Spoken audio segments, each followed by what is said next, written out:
आज के NS board की मीटिंग में अप्रैल 2023 के सभी स्टूडेंट्स के लिए एक बहुत बड़ी गुड न्यूज़ दी गई है, जो कि आज के इस वीडियो में आप सभी को बताने वाला हूं। एंड जरूर देखना ताकि एक भी टॉपिक आपसे मिस ना हो जाए। मैं मनीष वर्मा, आप सभी को स्वागत है हमारे चैनल पे।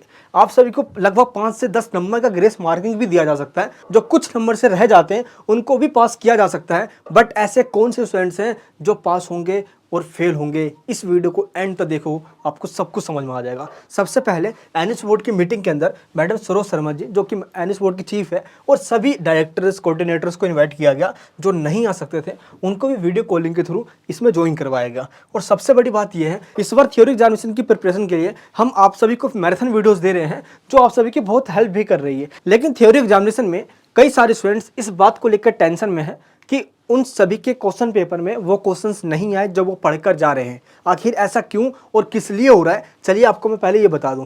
कई सारे स्टूडेंट्स ने कमेंट्स करके बताया कि उनका एग्जाम तो बहुत अच्छा गया, कई सारे क्वेश्चंस भी आए, उनके एग्जाम में अच्छे तरीके से वो लिख कर भी आए। लेकिन कई बच्चों ने कहा कि सर हम लिख नहीं पाए क्योंकि जो पढ़ कर गए वो आया ही नहीं। ऐसा इसलिए हुआ क्योंकि एनएस बोर्ड के द्वारा ए, बी और सी तीनों सेट को अलग अलग बनाया गया। किसी सब्जेक्ट के ए सेट को इजी बनाया गया है तो किसी सब्जेक्ट में बी सेट को टफ कर दिया गया है। किसी में सी को इजी बनाया गया है तो ए को टफ कर दिया गया है। ऐसे कंडीशन में उन स्टूडेंट्स का तो फायदा होगा जिनका क्वेश्चन पेपर काफी इजी बनाया गया है, वो इजीली पास भी हो जाएंगे। लेकिन जिनका क्वेश्चन पेपर टफ आया है, जो वो पढ़ कर गए, उनके एग्जाम में नहीं आया, तो इस कंडीशन में जिनका क्वेश्चन पेपर इजी आया है तो वो आसानी से पास हो जाएंगे। जो पढ़ कर गए थे उनके एग्जाम में आ भी गया। लेकिन ऐसे स्टूडेंट्स जिनका क्वेश्चन पेपर काफी टफ आया है, मान लो आपका सेट ए था जो काफी टफ था, या आपका सेट बी हो काफी टफ होगा वो, और उस कंडीशन में आपसे क्वेश्चन छूट गया या आप जो पढ़ कर गए वो नहीं आया, दैट मींस क्वेश्चन पेपर काफी टफ था। इसलिए टीचर्स और हम सब के द्वारा ये डिमांड की गई एनएस बोर्ड से कि क्वेश्चन पेपर इतना टफ है कि ऐसे स्टूडेंट्स जो पढ़ कर गए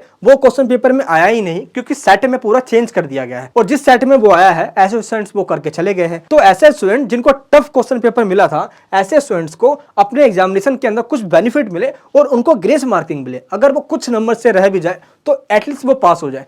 फिर भी एनएस बोर्ड के द्वारा ये कहा गया साफ, मान लो आपके पास कोई ऐसा क्वेश्चन है और आपने चैप्टर्स पढ़ा हुआ है और चैप्टर का आपको थीम याद है, तो सिंपल आप क्या करो, उसके बारे में फर्स्ट पॉइंट, सेकंड पॉइंट, इस तरीके से 1-2 पॉइंट बना दो। अगर आप 1-2 पॉइंट बना देते हो तो टीचर को ये लगेगा इसमें कि आपने पूरी कोशिश करी। जैसे इनको देखिए, इन्होंने क्या किया, 1, 2, 3, 4 इस तरीके से पॉइंट्स लिख दिए। बेशक पॉइंट्स आपका वन लाइनर हो, लेकिन आप जो मन चाहे उसमें लिख कर आ जाओ जो कि आपके क्वेश्चन से रिलेटेड हो। और ऐसे में क्या होगा, टीचर्स आपको मार्क्स दे देंगे। इसी में आपको ग्रेस मार्किंग मिलती है। अगर आप सभी के 20 नंबर आ रहे हैं और पास होने के लिए अगर 30 नंबर चाहिए, तो उस कंडीशन में अगर आप लिख कर आए हो तो इजीली आपको 10 मार्किंग तक का ग्रेस मार्किंग मिल सकता है। ऐसा तभी होता है जब आप आंसर लिख कर आए हो। बेशक आप सभी का क्वेश्चन पेपर टफ आया हो, आपने पूरी कोशिश तो करी ना, आप जो पढ़ कर गए वो आया ही नहीं। इसमें आपकी क्या गलती थी, आपने पूरी कोशिश करी है। क्योंकि एनएस बोर्ड के द्वारा जो क्वेश्चन पेपर डिजाइन किया गया, सेट ए, बी, सी, इसको ही अलग अलग बनाया गया और किसी को टफ और किसी को आसान बना दिया गया। इसलिए एनएस बोर्ड के सभी मेंबर्स के द्वारा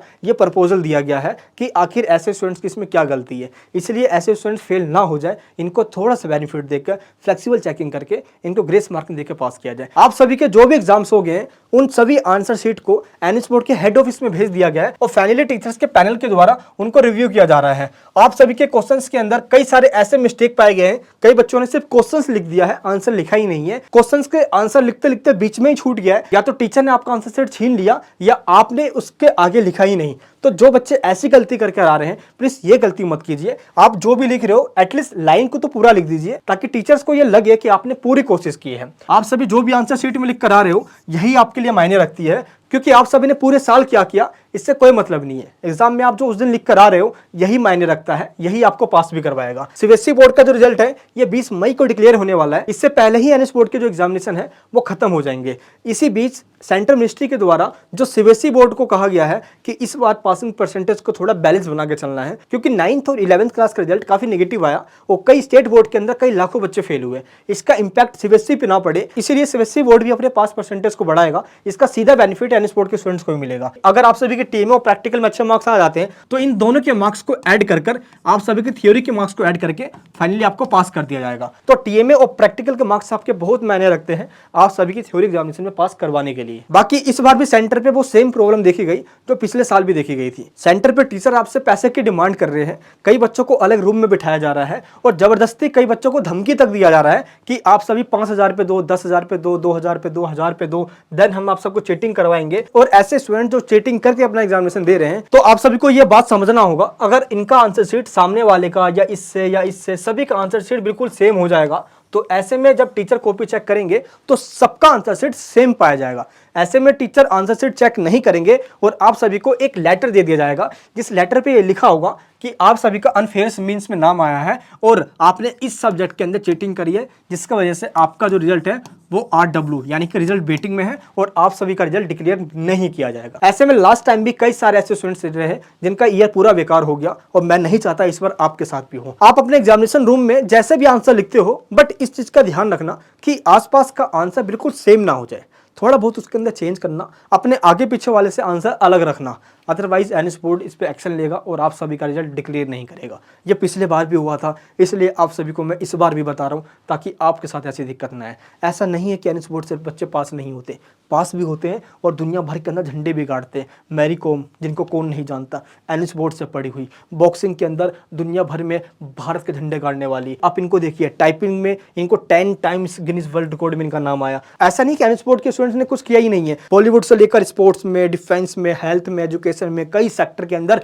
एनएस बोर्ड के स्टूडेंट ने झंडा गाड़ रखा है। और इस बार आपकी बारी है। आप सब एग्जाम देने के लिए बस ये सोच कर जाओ कि मैं पास होकर रहूंगा, मैं अपने और अपने पेरेंट्स के सपनों को पूरा करके रहूंगा, क्योंकि आप सभी को बस पास होना है। 12th के बाद कॉलेज में एडमिशन लेने के लिए आपको CUT का एग्जाम देना पड़ेगा और उस एंट्रेंस एग्जामिनेशन के बाद ही आपका कॉलेज में एडमिशन होगा। तो 12th क्लास में जस्ट आपको पास होना है। 10th वाले स्टूडेंट्स पास होकर 11th क्लास में एडमिशन ले सकते हैं CBSE में, या 10th के बाद सीधे आप 12th भी कर सकते हो एनएस बोर्ड से। तो इस तरीके से आपको टेंशन नहीं लेना। एनएस बोर्ड के द्वारा ये पूरी कोशिश की जा रही है कि इस पास परसेंटेज को बढ़ाना है, क्योंकि 38% जो एनएस बोर्ड का रिकॉर्ड रहा है, अब इसको इंक्रीज करना होगा। पिछले बार 62% एनएस बोर्ड का रिजल्ट रहा है, इस बार इसको बढ़ाकर 82% करना है। आप सभी को फ्री नोट्स, पेड नोट्स सब कुछ दिया गया है, लिंक नीचे डिस्क्रिप्शन बॉक्स के अंदर है। आप सभी एग्जाम के अंदर एक भी क्वेश्चन छोड़कर ना हो, ताकि एक एक मार्क्स आपके ऐड होकर और कहीं भी लगता है तो उसमें ग्रेस मार्किंग देकर आपको पास किया जा सके। सभी टीचर्स के द्वारा एनएस बोर्ड को कही गई है और एनएस बोर्ड के द्वारा इस प्रपोजल को एक्सेप्ट किया जाता है, तो इसका बेनिफिट उन सभी स्टूडेंट्स को होगा जिनको ये लगता है कि उनके क्वेश्चन पेपर में वो चीज़ आया ही नहीं जो वो पढ़ कर गए थे, क्योंकि क्वेश्चन पेपर के अलग अलग सेट को काफ़ी टफ बना दिया गया। इसमें आपकी क्या गलती है? आप मेहनत करते जाइए, थोड़ा अपने सिलेबस के चैप्टर्स पर भी फोकस कीजिए और जो हमने आपको नोट्स दिए हैं ये फ्री ऑफ कॉस्ट है, पेड नोट्स भी है, जो आपको अच्छा लगे आप उनको लीजिए और वीडियो का डिस्क्रिप्शन बॉक्स को चेक कीजिए। आप सभी थ्योरी एग्जामिनेशन में पास हो, इसके लिए मैं प्रभु से रोज कामना कर रहा हूँ। मैं आपके चेहरों पर मुस्कान देखना चाहता हूँ, क्योंकि यही मेरी ताकत है। मिलूंगा नेक्स्ट वीडियो के अंदर। अपना प्यार बनाए रखना। जय हिंद, जय भारत।